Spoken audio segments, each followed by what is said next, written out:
सेठ जी मेरी सहायता कीजिए, मैं बड़ी ही दुविधा में हूँ। हाँ हाँ बोलो भाई, तुम्हें क्या चाहिए? सेठ जी, इस बार सूखा पड़ने की वजह से खेतों की सारी फसल नष्ट हो गई है। अब मैं अपने परिवार का पेट कैसे पालूंगा? यदि आप मुझे कुछ पैसे उधार दे देते तो आपकी बड़ी कृपा होती मुझ पर। हाँ भाई, आप चिंता ना करें, मैं आपकी मदद अवश्य करूंगा। ये लीजिए 100 रुपए। जब आपकी फसल अच्छे से हो जाए तो मेरे पैसे चुका देना। सेठ जी, आप महान हैं, आप महान हैं। आप हमारे लिए भगवान से कम नहीं, आप जैसा कोई नहीं। ईश्वर आपकी सारी मनोकामनाओं को पूर्ण करे। इतना बोलकर व्यक्ति वहां से चला जाता है, लेकिन सेठ का मन उदास हो जाता है। तभी उसे चक्कर आ गया और वह जमीन पर गिर पड़ा।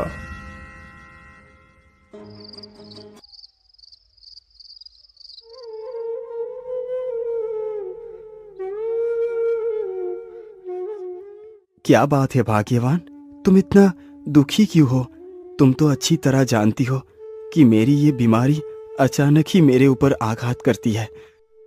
हाँ स्वामी, मैं अच्छी तरह जानती हूँ आपकी बीमारी को, इसलिए तो इतनी चिंतित हूँ।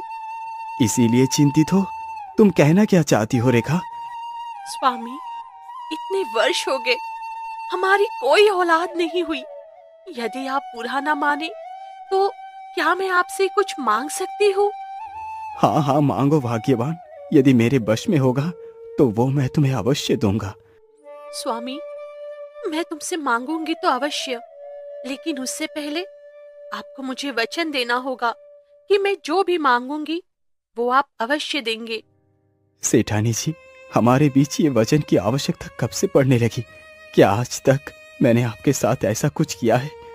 स्वामी, मैं चाहती हूँ कि आप दूसरा विवाह कर ले। जो खुशी मैं आपको ना दे सकी वो खुशी आपको मिले। हमारे घर में भी बच्चे की किलकारियां गूंजे। औलाद के बिना हमारा घर कितना सूना है। सेठानी जी, तुमने ये सोच भी कैसे लिया कि मैं दूसरा विवाह करूंगा? अरे औलाद नहीं हुए तो क्या हुआ, क्या मैं तुम्हें खुश नहीं रखता? स्वामी, बात खुश रखने की नहीं है। यदि हमारी कोई औलाद नहीं होगी तो बुढ़ापे में हमारा सहारा कौन बनेगा? भाग्यवान, ये हमने इतना पैसा क्यों कमाया है? ये हमने हमारे बुढ़ापे के लिए ही कमाया है। हम जिसे भी पैसा देंगे वो हमारी सेवा करेगा। नहीं महाराज, मैं कुछ भी नहीं जानती। आपको दूसरा विवाह करना ही होगा। आपने मुझे वचन दिया है।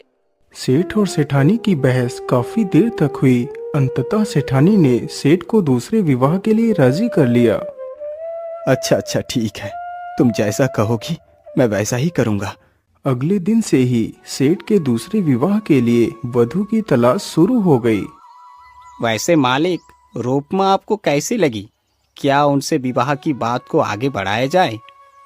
मुनीम जी, रूपमा वाकई रूप की अच्छी है, लेकिन मन की अच्छी नहीं। उनके विचार मेरे विचार से बिल्कुल भी मेल नहीं खाते, इसीलिए वो मेरी पत्नी बनने के योग्य नहीं।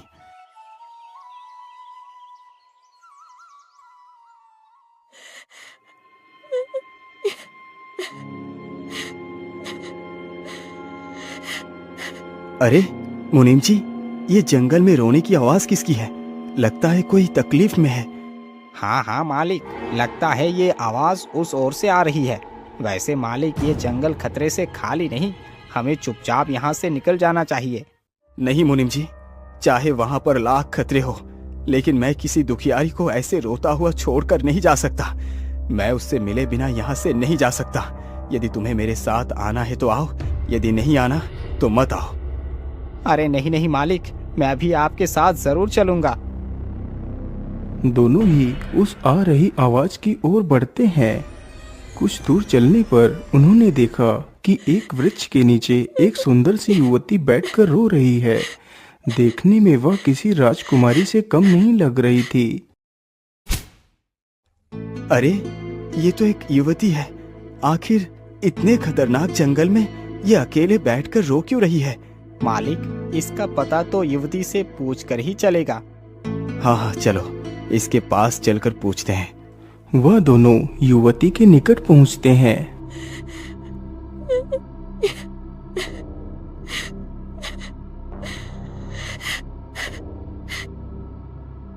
अरे कुमारी, तुम कौन हो और इतने घने जंगल में आखिर क्यों रो रही हो?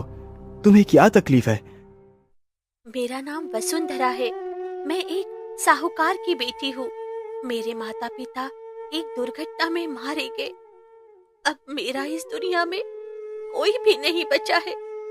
अब मैं क्या करूं? किसके सहारे जीऊं?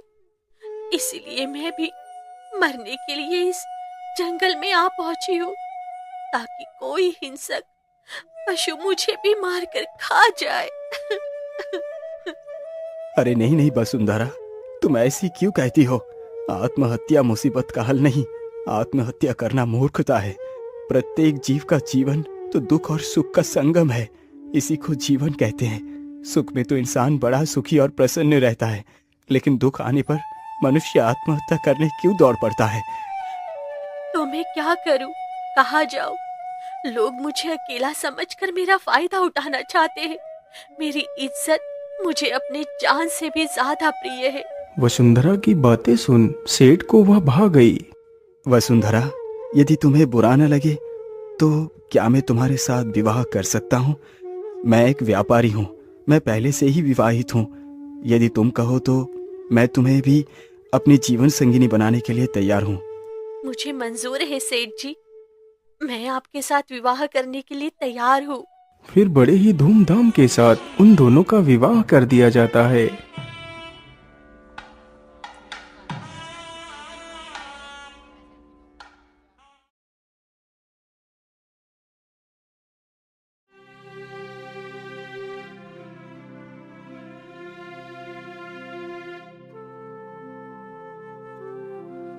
वसुंधरा काफी सुंदर थी।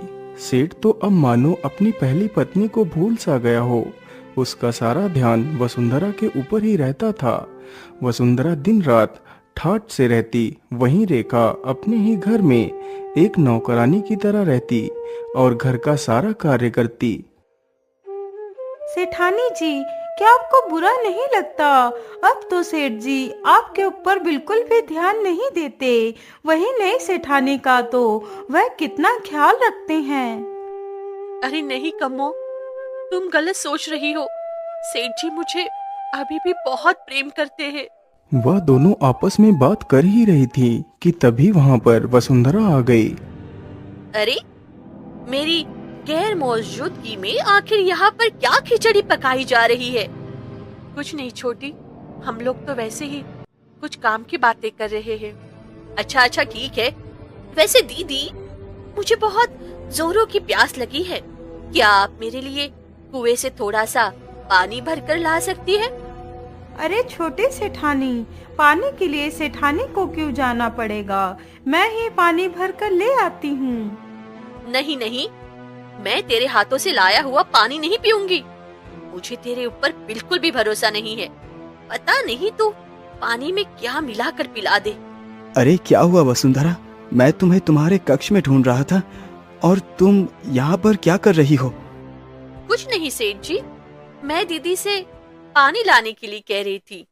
अच्छा, कोई बात नहीं रेखा, तुम जाकर अपनी बहन के लिए पानी भर कर ले आओ। जी, मैं अभी जाती हूँ। बेचारी रेखा पानी लाने के लिए चल पड़ी। वह चलते चलते जल्दी ही कुएं के पास पहुंच जाती है।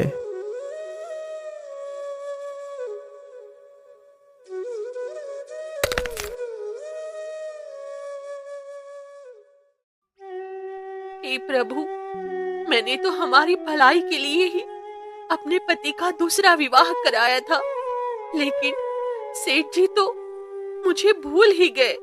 उन्हें तो मेरी कोई कदर ही नहीं रही। इतना बोल बेचारी रेखा कुएं से पानी भरने लगती है। तभी उसके हाथ में पहनी हुई अंगूठी कुएं में जा गिरी। हे भगवान, मेरे प्राणों से भी ज्यादा प्रिय मेरी अंगूठी कुएं में जा गिरी। अब मैं क्या करूं?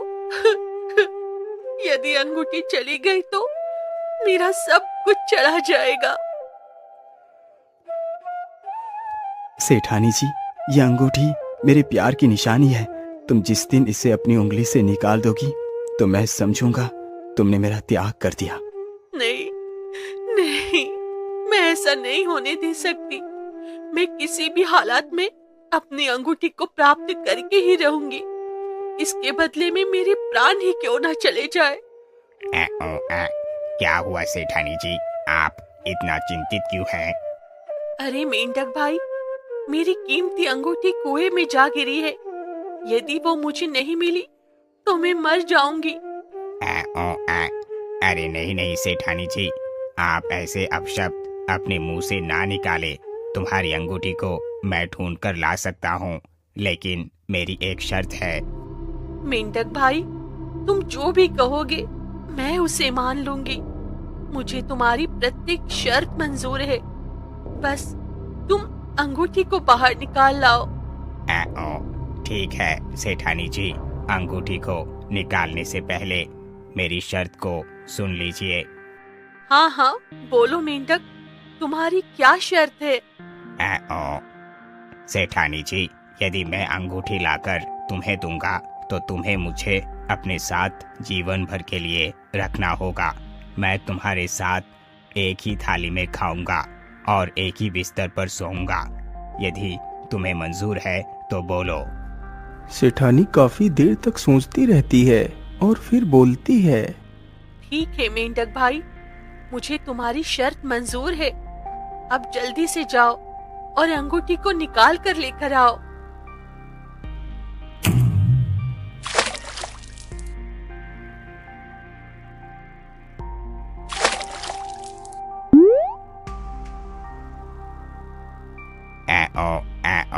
ये लीजिए सेठानी जी, आपकी कीमती अंगूठी। सेठानी तुरंत ही अंगूठी को उठाकर अपनी उंगली में पहन लेती है और मटके को अपने सिर पर रख लेती है। मेंढक भाई, तुम मेरे कंधों पर आकर बैठ जाओ। मेढक झट से उछलकर सेठानी के कंधे पर जा बैठता है। सेठानी वहां से अपने घर की ओर चल देती है।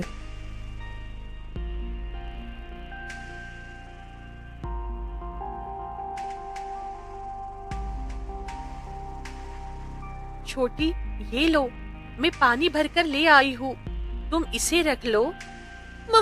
मेंढक, तुम्हारे कंधे पर मेंढक, छी छी, तुम्हारे हाथ का पानी नहीं पी सकती हूँ। ये मेंढक मेरा नया मित्र है, आज से ये साथ ही रहेगा। अच्छा, अब मैं चलती हूँ। सेठानी तुरंत ही वहां से चली जाती है।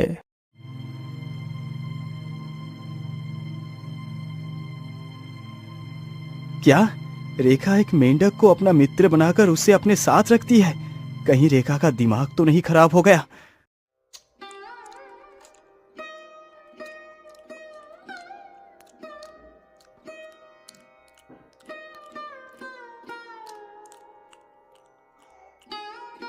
रेखा, ये तुम क्या मूर्ख वाली हरकतें कर रही हो? तुम एक घिनौने मेंढक के साथ एक ही थाली में खाना खा रही हो। छी, घिन आती है मुझे तुम्हारी इन हरकतों को देखकर। फेंको इस मेंढक को बाहर। नहीं स्वामी, मैं इस मेंढक को नहीं फेंक सकती, ये मेरा मित्र है। तो फिर ठीक है, तुम्हें जो करना है वो करो, मुझे तुमसे कोई मतलब नहीं। इतना बोल सेठ वहां से चला जाता है।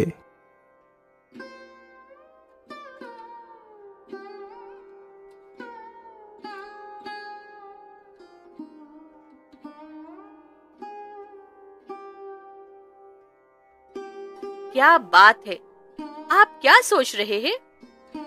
कुछ नहीं सेठानी जी, बस मुझे एक बात समझ नहीं आ रही। मैं रात भर इसी बात पर विचार करता रहा, लेकिन कुछ समझ नहीं आ रहा। ऐसी कौन सी बात है सेठ जी जो आपको इतना परेशान कर रही है? वसुंधरा, रेखा ने आज तक कभी भी मेरी बात का बहिष्कार नहीं किया, लेकिन कल उसने एक मेंढक के लिए मेरी बात नहीं मानी। सेठ जी, दीदी अब काफी बदल गई है, उन्हें आपकी कोई फिक्र ही नहीं। यदि उन्हें आपकी फिक्र होती तो वो आपकी बात को जरूर मानती। आधी रात गुजर चुकी थी। बेचारी रेखा चुपचाप अपने आप पर हो रहे अत्याचार के बारे में सोच रही थी। तभी मेढक उछल कूद करता हुआ रेखा के ऊपर बैठ जाता है। अरे मेंढक, ये तुम क्या दुष्टता कर रहे हो? तुम अपने स्थान पर जाओ, अन्यथा ठीक नहीं होगा। मेढक रेखा की बातों को अनदेखा करता है